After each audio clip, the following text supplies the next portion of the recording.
जब हम वापसी का भाव रखते हैं तभी दुखी होते हैं। यह है अपेक्षा।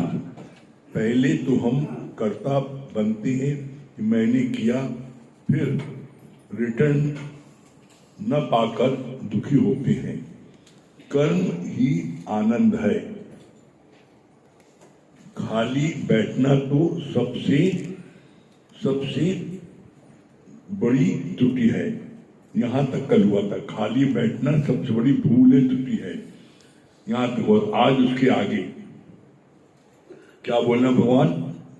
पत्थर कूटने वाले संत के पास रहते थे, रोज देखते थे कि हम तो इतना परिश्रम करते हैं पर संत कुछ करता भी नहीं है, फिर भी 3 टाइम इसे अच्छी से अच्छी थाली मिलती है। संत ने सुना और उनसे कहा कि जितना तुम्हें मिलता है उतना मैं तुम्हें देने को तैयार हूं, केवल तुम कमरे में बैठकर माला जपना। पर उन पत्थर कूटने वालों का तो समय ही नहीं बीत रहा था। दोपहर तक भी वो शांत बैठ नहीं पाए। दिखने में तो आ रहा था कि संत कुछ नहीं कर रहा है, पर ज्ञानी के न करने में, यानी अंदर के अकर्ता भाव से सारी शक्तियां संचित होती हैं, जिससे पूरे विश्व का उद्धार होता है। गुरु भी बोलता है तुम कम से कम एक महीना शांत करके बैठो, सत्संग सुनो। फिर भी सब कहते हैं हम बैठ नहीं सकते। कोई सर्विस करता है, कोई बिजनेस करता है और घर वालों को बोलता है कि हम तुम्हारे लिए पैसा कमा रहे हैं, मैं तुम्हारे पालने पोसने के लिए काम करता हूं। निष्काम कार्य भी तुम अपने सुख के लिए करते हो। जब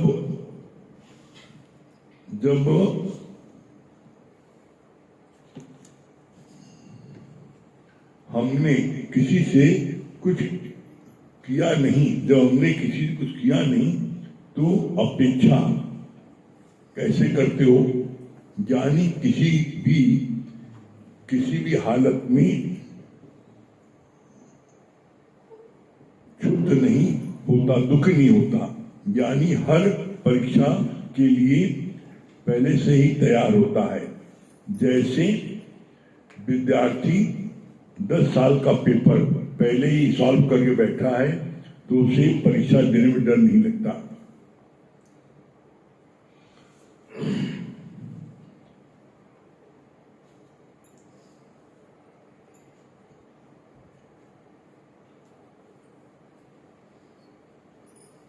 ज्यादा से ज्यादा कौन से दुख प्रभु दे सकता है?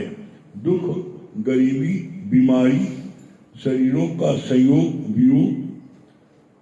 मीरा, सीता तथा और भक्त सब दुख सहन करके गए धैर्य से, तो हम क्यों नहीं सह पाएंगे? कितना अच्छा यहाँ गुरु जी ने इस बात का वर्णन किया कि मीरा ने, सीता ने, प्रहलाद ने, कितने भक्तों ने कितना कष्ट सहा। वो कष्ट सह के गए तो हम क्यों नहीं सह सकते? कोई भी संत जो भी आया है तो क्या गद्दी ऐसी आसानी से मिल गई उनको? कितना कष्ट सहा उन्होंने और कितना उनका अपमान किया। कुलनासी बोला, गुरु जी बहुत अच्छा बोलते हैं, हर किसी को दूसरे के घर की मीरा बड़ा अच्छी लगती है और जब उसके घर की मीरा बनती है तो टांग तोड़ देंगे।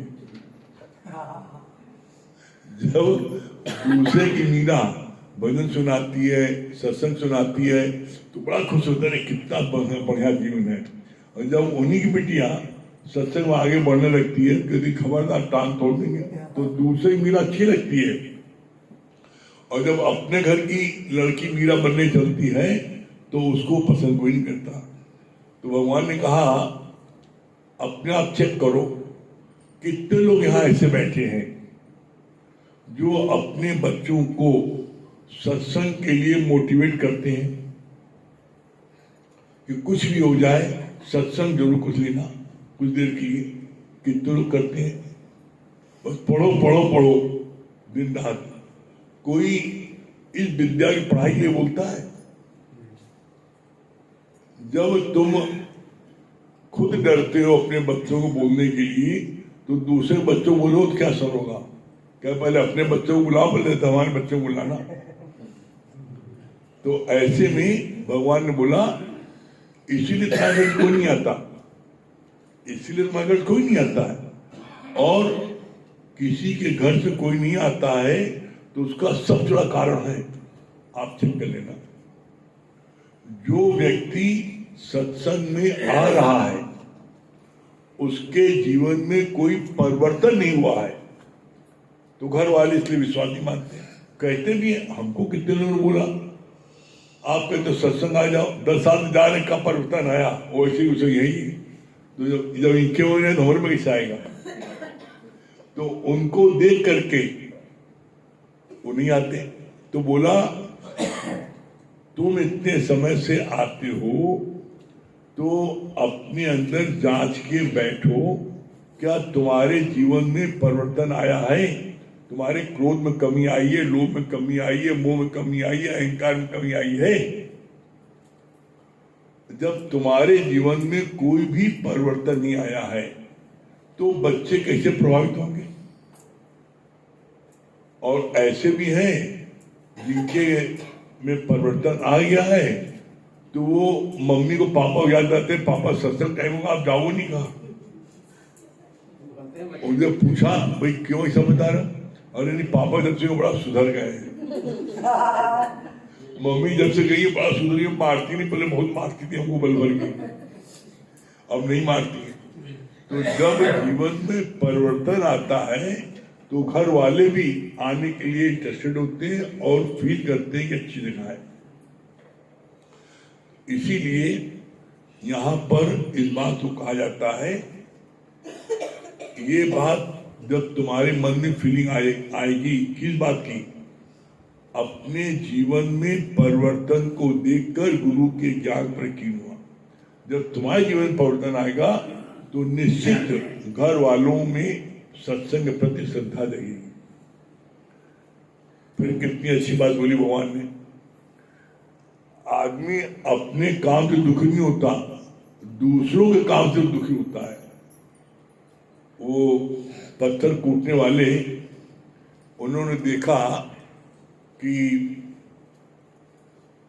संत जी जो है आराम से कमरे में बैठ करके माला जपते रहते हैं और 3 टाइम बड़े बड़े थाली आती है।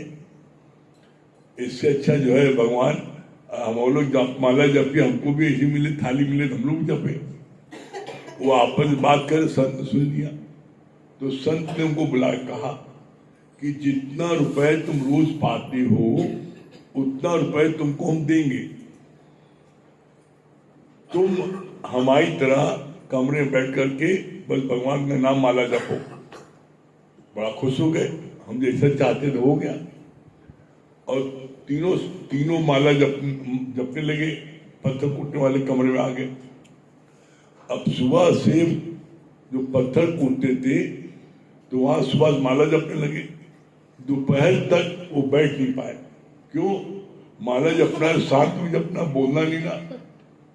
और वहां तो वो पत्थर कूट रहे, सूर्तिकार है, खटक मार के आपस बात कर रहे हैं, हंसी मजाक कर रहे हैं, गपशप कर रहे हैं। आधा टाइम 4 घंटा भी नहीं बीत पाया तो संत जी बात आया, अपना माला लो, थाओ भैया हमसे नहीं सब काम। ये मौन चुपचाप बैठे रहे, अपना हम लोग सुर्ती खा रहे हैं, आपस में बातचीत कर रहे हैं, बीड़ी फूक रहे हैं, गपशप कर रहे हैं। पत्थर कूट रहे, यहाँ तो मौन में बैठने में पेट दर्द होने लगा। तो शांत बैठना ये सबसे मुश्किल है। कभी आप याद करो, सत्संग में आने के पहले अगर आपको कभी 5 मिनट भी किसी का इंतजार करना, कोई काम नहीं, किसा पौराते थे, कुछ तो करें, अखबार पढ़े, टीवी देखें, मोबाइल चलाएं, कुछ न कुछ आप करना है। शांत कुछ न करना ये सब चौड़ा परिश्रम है। बोला संत ने, मैं इस बात को दिन भर खोदता रहता हूं कि हमें कुछ नहीं करना है।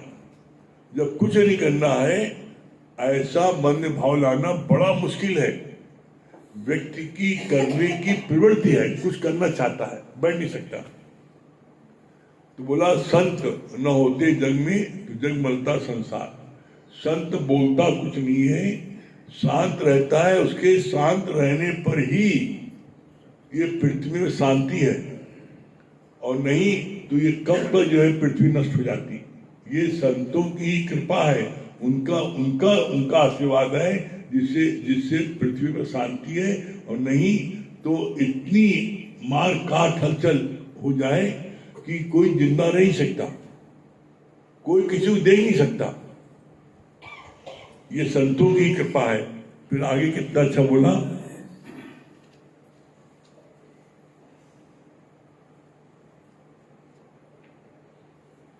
ज्ञानी के न करने में, यानी अंदर के अकर्ता भाव में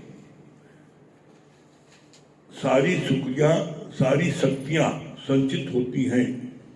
कुछ न करने में आपके अंदर शक्ति का संचार होता है, और करने में शक्ति खर्च होती है। इसका प्रैक्टिकल प्रमाण देख लो। आप प्रातः काल जगने के बाद कुछ न कुछ करते हो, चाहे तन से चाहे मन से करते हो। रात तक आप तब थक के चूर हो जाते हो। रात में आप जब कुछ नहीं करते, रात में न कुछ देखते हो, न सुनते हो, और न कोई शरीर से क्रिया करते हो, शांत सोते हो, तो सुबह आप बड़ा फ्रेशनेस महसूस करते हो, ताकत महसूस करते हो। अब ताकत कहां से आ गई? देखो, आप चेक करो, आप सुबह उठे तो आपने अपनी ताकत महसूस हुई। रात में आपने कौन सा हल जोता? जब रात में आपने कुछ नहीं किया, तो प्रातः काल आपके अंदर में शक्ति का एहसास किया, और दिन भर आपने वर्किंग किया, रात में आप थक चुर और बोलते हो तो बोलो मत। अभी अब हम तो देखते हैं, जो दुकानदार लोग होते हैं और जो ज्यादा बहसबाजी पक करते हैं कस्टमरों से, रात में जब वो आते हैं तो उनका चेहरा ऐसा खिंचा हुआ था, जैसे मालूम कोई 150 जूता मार खाया। और कोई बच्चे अगर बाइक में कुछ बोल दिया, मेरे पापा ये दिला दो टॉप, अभी बोलना नहीं, बता दिया। अभी हमसे घंटे मुझे बोलो मत, दवा से फटा जा रहा है। वो इतने पजल्ड होते हैं। तो बोला करने में ही शक्ति खर्च होती है, और न करने में शक्ति प्राप्त होती है। और इसका सबसे जीता जागता प्रमाण है, रात में सोने पर सुबह आप जो है अपने को बड़ा ताजा और फ्रेशनेस महसूस करते हो। ये सब ताजा प्रमाण है।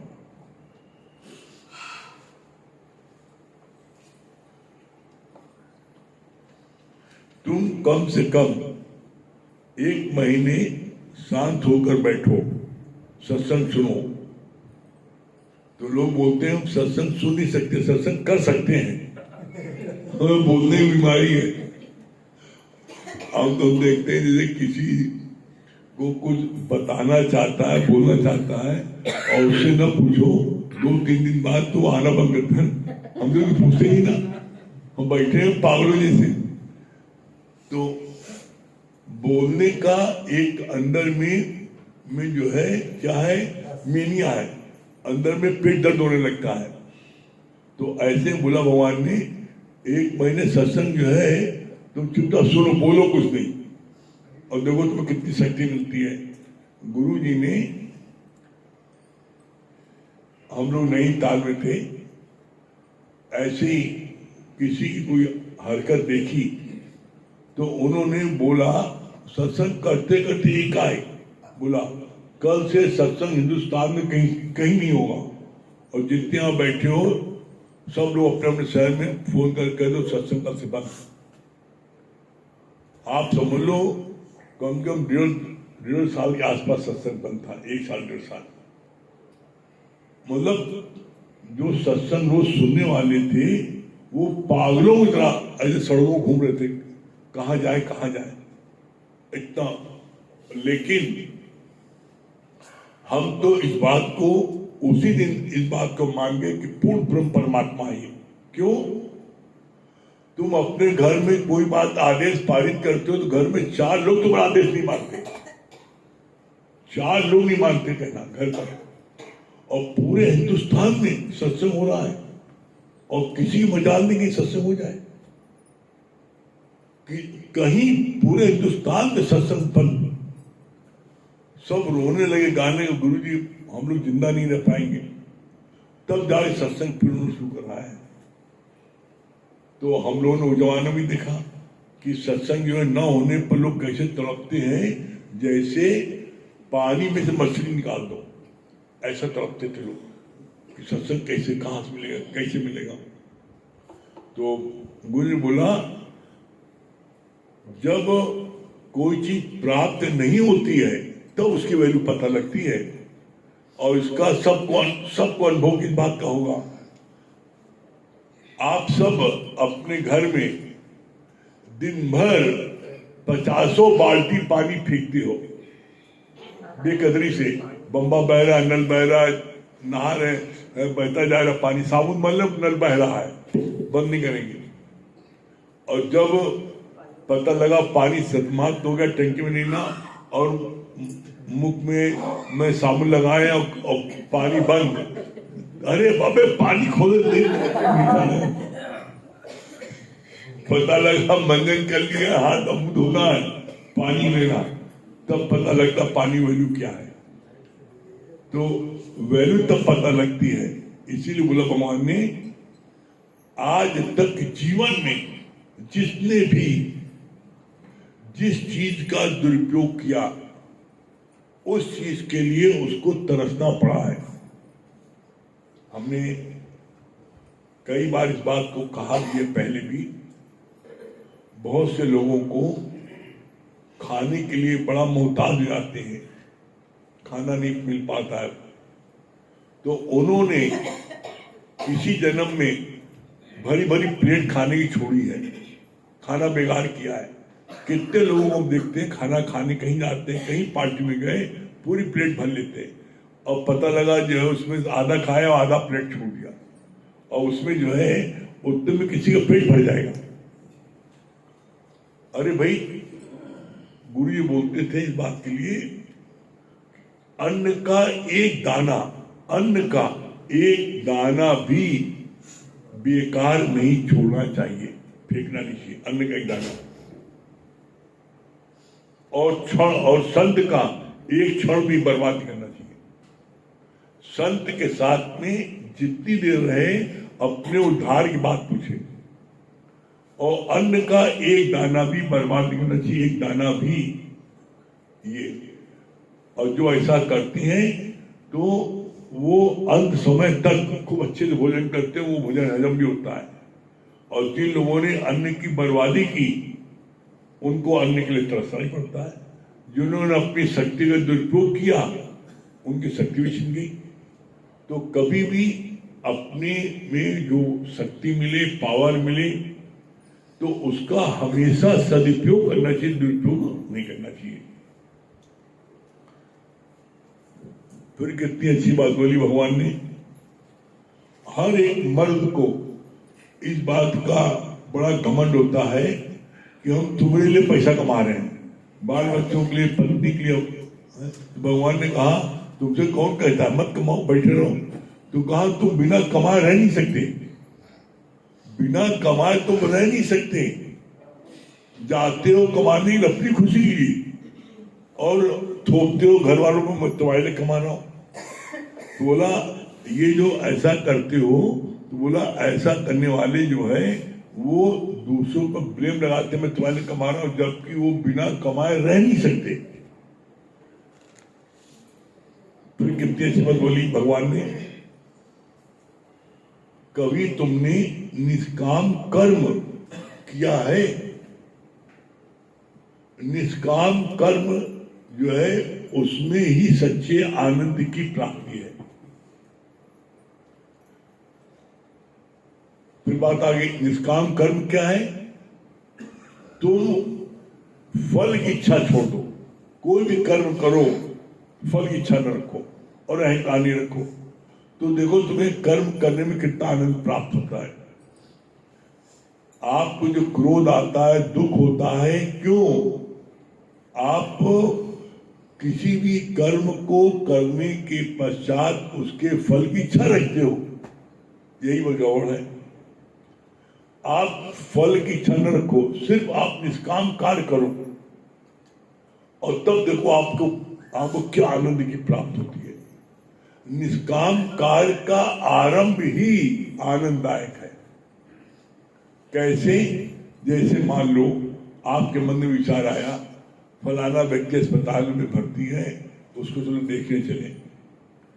अभी आप देखने गए भी नहीं, अपने घर से आप जब निकलने लगते हो जाने के लिए उसके पास में, तो आपके मन में ऑटोमेटिक विचार आने लगता है कि वहां पर वो बीमार है, तो उसको कौन सा भजन सुनाए, उसके लिए कौन सा भजन परफेक्ट होगा, उसको कौन सी गुरु की वाणी बताए जिससे उसको ताकत मिले। वो ऑटोमेटिक अंदर में रोनी शुरू जाती है। अभी आप पहुंचे भी नहीं, लेकिन आप जब जैसे मन में ज्ञान का विचार आया, वैसे आपके अंदर आनंद की प्राप्ति शुरू होगी। तो बोला निष्काम कर्म का आरंभ ही आनंददायक होता है। भाई आप किसी बात जाते हो और कोई पैसे का अभाव में अस्पताल में भर्ती है, किसी को शरीर की बीमारी है, किसी को बाल बच्चों ने धोखा दिया है, किसी की बहू ने वो सताया है, तो अलग अलग बीमारी है ना, तो अलग अलग बीमारी का अलग अलग इलाज है। एक ही इलाज करोगे सब पास जाके? तो आप जब जाते हो तो आप उसको क्या बताना है, मन में विचार आता है। अभी हम जब सीढ़ी उतर रहे थे तो उसी में बात चली यही बात चली थी। तो मतलब क्या हमें क्या बताना? बोला ये भी गुजर जाएगा, कोई जेल में बंद है और उसको बोल रहे हो कि ये भी गुजर जाएगा, कोई चिंता नहीं ना। अस्पताल भर्ती है, भाई तुम 4 दिन भर्ती हो, कोई बात नहीं ना। तुम 24 साल हो गए, 24 साल बीत गए, तो पता लगा नहीं, पता लगा तो 4 दिन क्या है, ये भी गुजर जाएगा। तो अगले को बल मिलता है। तो वो चीज जब आप बोला निष्काम का आरंभ करते हो, तभी आपको उसका आनंद प्राप्त हो जाता है।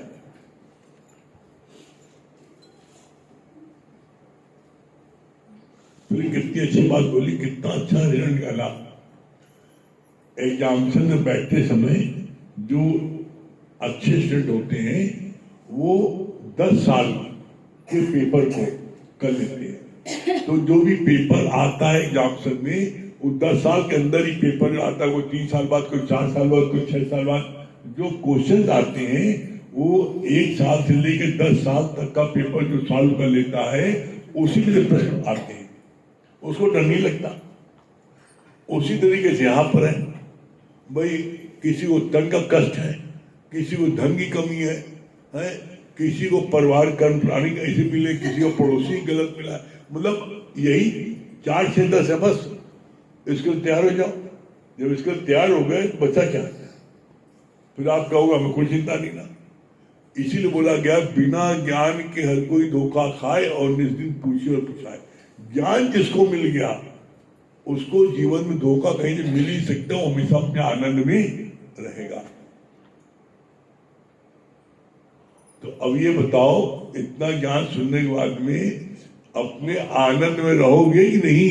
हाँ, वेरी गुड, बड़ा सब ज्ञानी हो गए। कभी जब जब सब ज्ञानी हो तभी शंकर भगवान प्रयोग है।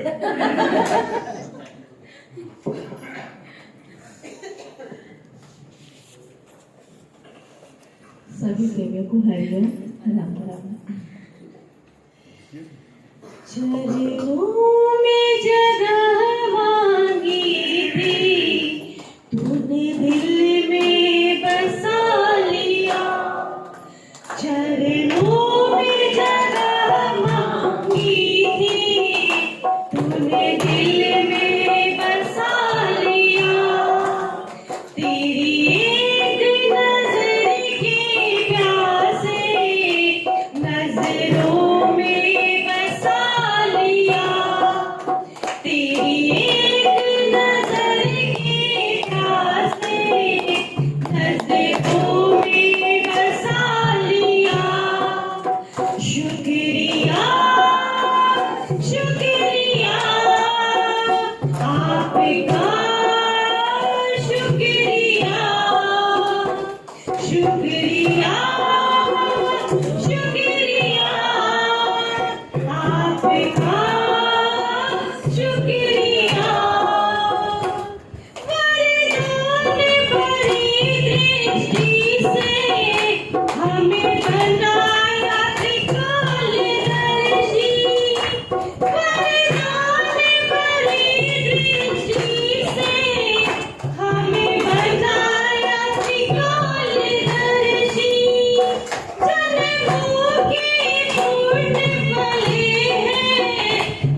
बता रही हैं अर्पणा जी।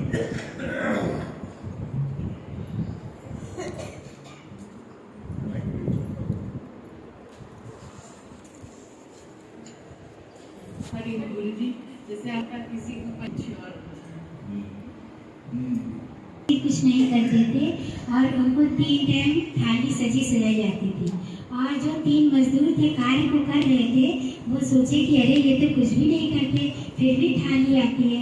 संत ने क्या कहा कि तुम मेरे जगह बैठ कर देखो। 4 घंटा भी नहीं बैठ पाए।